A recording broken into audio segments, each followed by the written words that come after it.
It's the most important question any of Jesus' followers ever had to answer. And friend, it's a question you must face as well. Hear the vital question and how your answer affects your life and your eternity.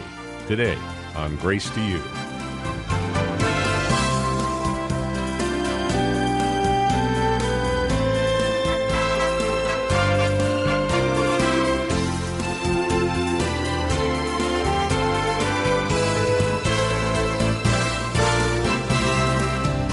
After years traveling with Christ, watching his miracles, hearing his teaching, Peter faced one simple question. It was a pop quiz that would determine if he had learned the central message of Jesus' earthly ministry. And this is a question that every human will face, a question you must answer, and it's simply this: who is Jesus? John Macarthur takes you back to that scene and the conversation between Peter and his master, and helps you prepare for the most important question you'll ever answer. This lesson today is a part of the series on Grace to You called The People Who Can't See Christ. And now, here's John Macarthur. Mark chapter 8. In the 8th chapter, we come to verses 27 and following, verses 27 down to verse 33. I have chosen to call this message the ultimate good news, bad news experience. And we've all had those. We've all had somebody say to us, I have good news and bad news. We know that. Sometimes it is trivial, and sometimes it is serious. But this is the ultimate good news, bad news experience. This is so extreme for Peter and the apostles, who are the ones to whom this good news and bad news are delivered. This is the ultimate trauma, the highest high followed by the lowest low. In Peter's case, the greatest commendation he ever received, followed by the greatest condemnation he ever received, or for that matter, anyone ever received. At first, the news couldn't have been better, and suddenly it couldn't have been worse.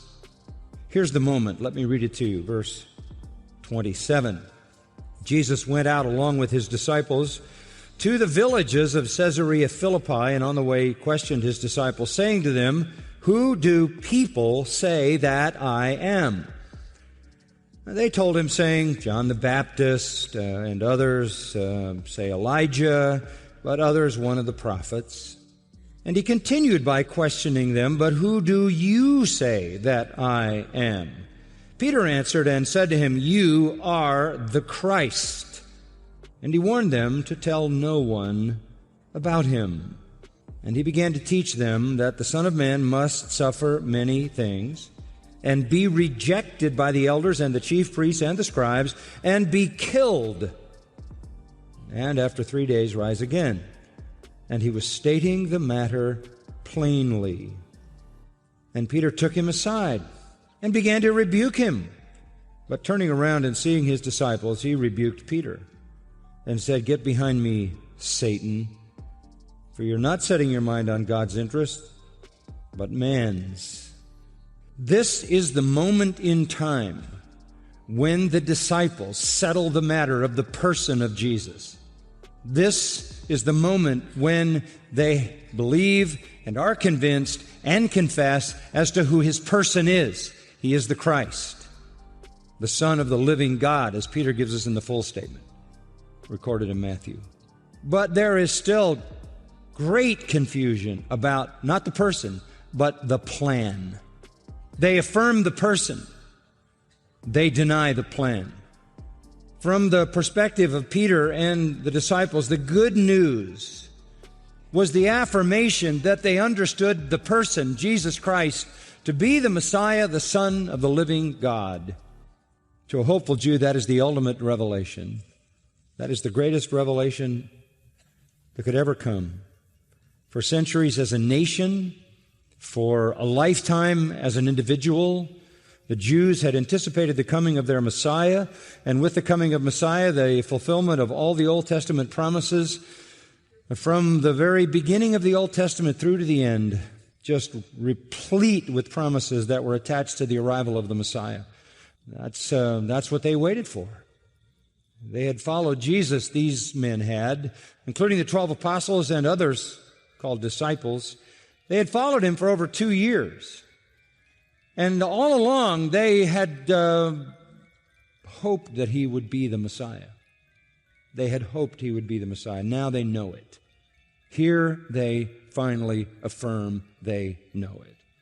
However, fast on the heels of that most glorious of all revelations, that most wondrous of all knowledge and conviction and confidence, comes the incomprehensible bad news that the Messiah is going to be killed.